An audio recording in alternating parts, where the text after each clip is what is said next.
Records are made to be broken, but these next ones you are about to see don't nobody want to do so. I'm 5 Points Vids, and here are 5 more NHL records nobody wants coming up right after this.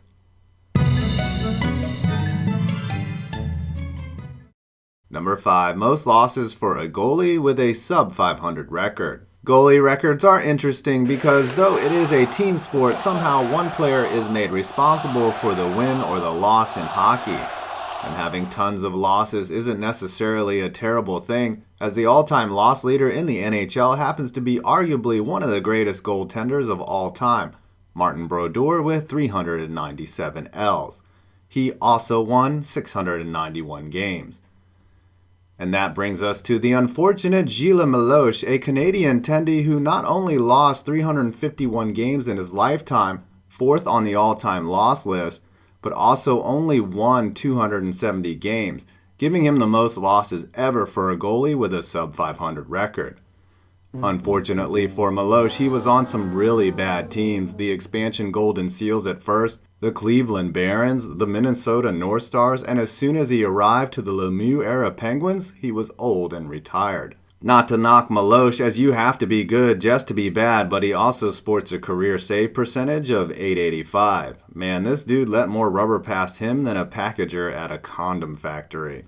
Number 4, most playoff wins for a coach, no Stanley Cups.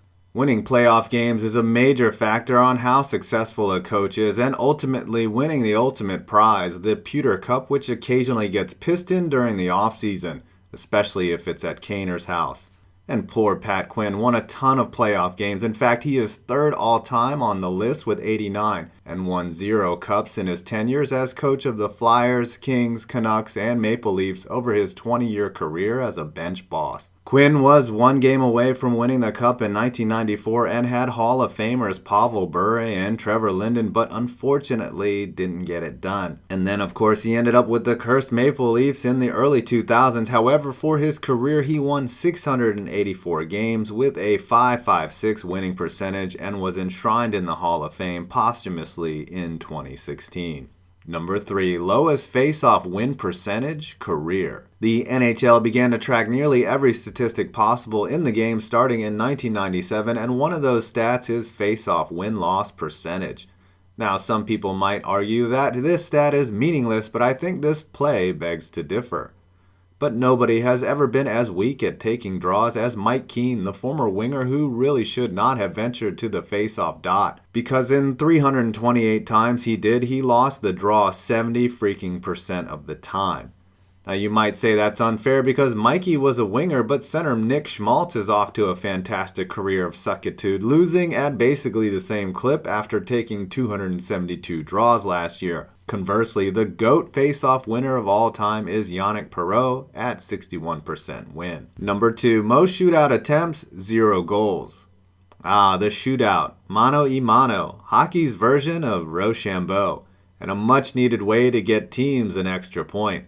And if you thought Clark MacArthur was going to help you get to your car faster, you thought wrong. That's because in 14 attempts, the former Ottawa Senator and right wing never once found the twine, the most ever for not having put one in the net. What's interesting is MacArthur wasn't terrible at scoring goals, as he had a career high of 24 in 2014. The good old performance anxiety. It happens to a lot of guys, Clark. Number 1, most playoff games, no goals. What kid doesn't dream of making it into the playoffs and scoring that clutch goal that puts your team ahead, or by God wins the whole darn thing? Or if you were Craig Muni, not having to worry about any of that, as you played a ton of playoff games and didn't score a goal once. And I think Muni, the defenseman for the Oilers in the late 80s, was probably just fine with that, as he won 3 cups alongside guys named Messier and Gretzky, as he anchored a defense whose job was simply to get the puck and give it to the guys who knew how to score. Over his long career, Muni played in 113 playoff games, the bulk coming with the Oilers, and didn't score one single goal.